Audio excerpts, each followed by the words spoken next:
Hello viewers, welcome to my YouTube channel Curiosity Box, and in this video I'm going to talk about the movie Black Swan because I've just come back from seeing it. So that's my ticket. Now obviously I sort of going to do a sort of analysis review, but obviously I didn't take any notes in the cinema, so this is just from what I think, not from any notes or anything. This is the write-up in the View magazine. Black Swan. This dark, disturbing and enthralling thriller is based around the cut and thrust world of a major ballet company in New York. Black Swan follows the story of Nina, a ballerina whose life is completely consumed with dance. Nina lives with her retired ballerina mother Erica, who zealously supports her daughter's professional ambition. When artistic director Thomas Leroy decides to replace prima ballerina Beth for the opening production of their new season Swan Lake, Nina is his first choice. However, Nina has competition in the form of new dancer Lily. Swan Lake requires a dancer who can play both the white swan with innocence and grace, as well as the black swan who represents guile and sensuality. Nina fits the white swan role perfectly, but Lily is the personification of the black. As the two young dancers expand their rivalry into a twisted friendship, Nina begins to get more in touch with her dark side. Soon she's developing a recklessness that could lead to more dire consequences than simply failure as a dancer. This intriguingly dark story has recently been nominated for 4 Golden Globe Awards. I really enjoyed the movie. I really enjoyed how they portrayed Nina's sort of guilt about the sexuality that she has to pursue to be the Black Swan. I feel like how Nina was getting more in touch with her sexuality, which promoted more of her guilt about it. So she was fighting against this sexuality because her overprotective mother instilled a sense of innocence in her, that she's got to be innocent and perfect. And she destroys herself reaching for perfection. And I really liked how Lily represented sort of her, not her, I don't agree that it's her dark side, because it's just her completeness as a woman involves embracing her sexuality as well, but because of this guilt instilled in her by her mother, she tries to fight against it so she can become perfect. And unfortunately, when she becomes perfect, she destroys herself. So I really liked how they used the visuals of her emerging into the actual swan. I really liked when her legs went into the swan's legs, and how she sprouted the wings, which I saw coming a mile off. I thought she's going to sprout wings. So I thought that was good. I really liked the scenes in the actual club. I thought that sort of strobe effect and the pink imagery was very stimulating to the eye. I'm rubbish at movie reviews.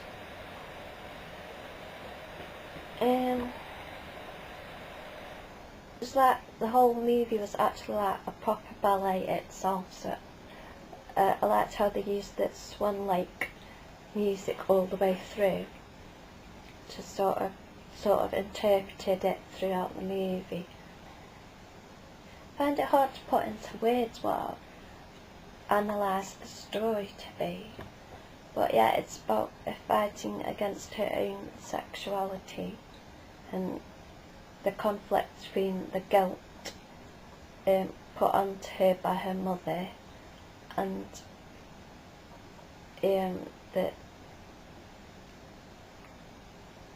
just the emergence of her completeness as a woman. And then when she does the final dance, she embraces the whole completeness as a woman, I guess. It's just, you have to watch it really, because you'll understand what I mean if you watch the movie itself. So So I thought it was a good movie and I did really enjoy it. Thought it was really interesting how it showed the frustration of wanting to be perfect and wanting to be good enough for something, and when you don't feel good enough or perfect for something, that propensity, if that's the right word, to attack yourself for not being good enough or perfect. I thought it portrayed that really well, and I could sort of relate to some of that. And I did really like the visuals, how it sort of made it sort of transform into a swan, but it was all in her head, but we all saw the transformation. I really liked how that worked. And I thought that the erotic scene was okay. It wasn't as big as they said it, like, sort of hyped it up to be. What I did notice, especially in the film, is how thin Natalie Portman is in it. You can see her collarbone, her spine sticks out. Her ribs, there's a bit where she's breathing and all I could look at was her ribs. She's really prominent ribs and really prominent backbone and everything, so she's very thin. I really liked, I don't really know how to say her name, Mila Kunis. I really liked her in the movie, because it's sort of in between thinking she's like really sort of kind of evil, but she's not really, but she does lead her astray because she's that into smoking and taking drugs and drinking and stuff, so she's not the best influence. So I liked how they represented Lily as sort of the black swan within Nina. So darker sexual side of herself. She was like the constant struggle between wanting to be perfect, the pressure of being perfect and innocent, and the pressure of the sexuality coming from other sources, like Lily and the teacher guy. Sort of then there's this internal struggle, and then eventually she accepts this, resolves the struggle, but through that she destroys her sanity and destroys herself. So that's very good. So and it just all comes into crescendo at the end of the ballet, so it's actually like a proper ballet throughout the film, because they interpreted the music of Swan Lake throughout the film, which I thought was beautifully done,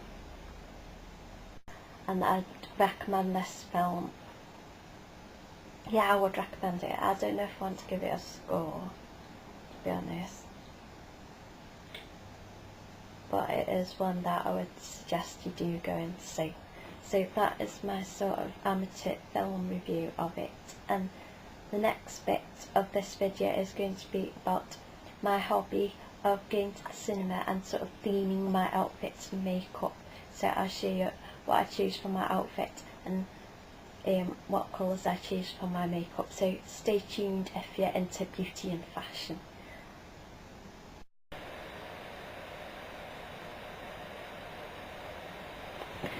Now, this is the makeup part of the video.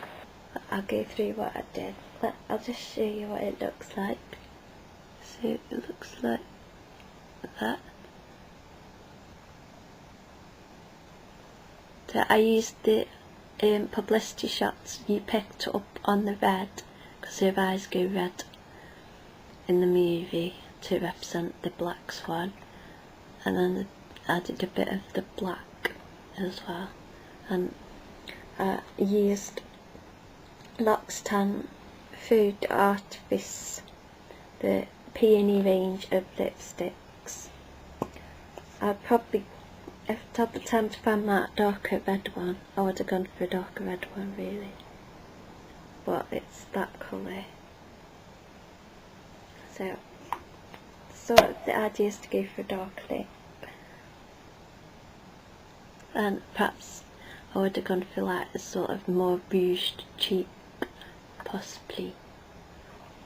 So I'll go through what I used. And then I used Pure Luxe in Risque, and that was all over the lid and sort of winged out a bit and a little bit under the eye.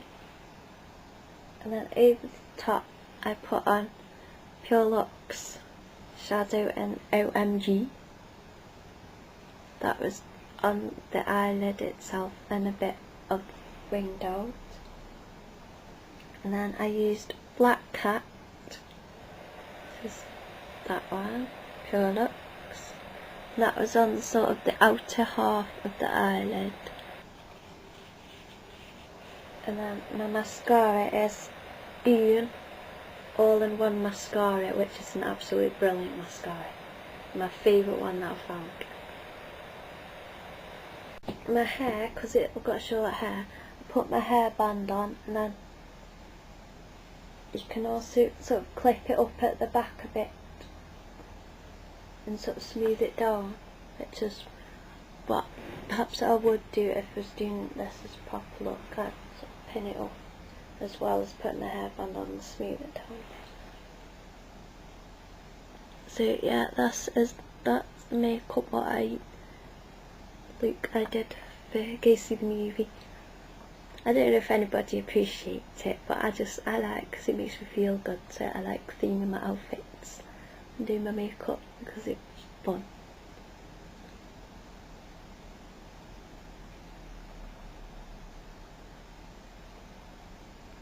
So yeah, now I'll talk about my outfit.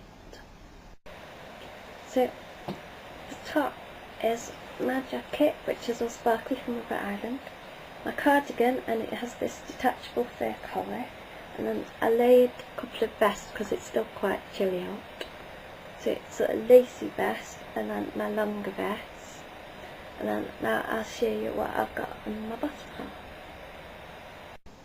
So on my bottom half I've got my winter boots, which I usually wear when I go out, and they're all furry. I don't know if you can see them very well because they're black. And then I've got fishnet tights on, and then I've got my stretchy skirt on, and then over the top I've got my floaty skirt, which I don't know if you can see, which is all like sheer panelling, and as you walk it sort of floats along a bit. So I went for a sort of black black sexy look. I don't really have many black clothes or black fancy dresses in that wardrobe because I like bright colours, but that's the kind of look I went for. That is my makeup look and my outfit look. I hope you have enjoyed this overall video, my review and sort of fashion idea for your viewing of Black Swan. So thank you for watching, and I hope you've enjoyed it, and yeah, thank you for watching.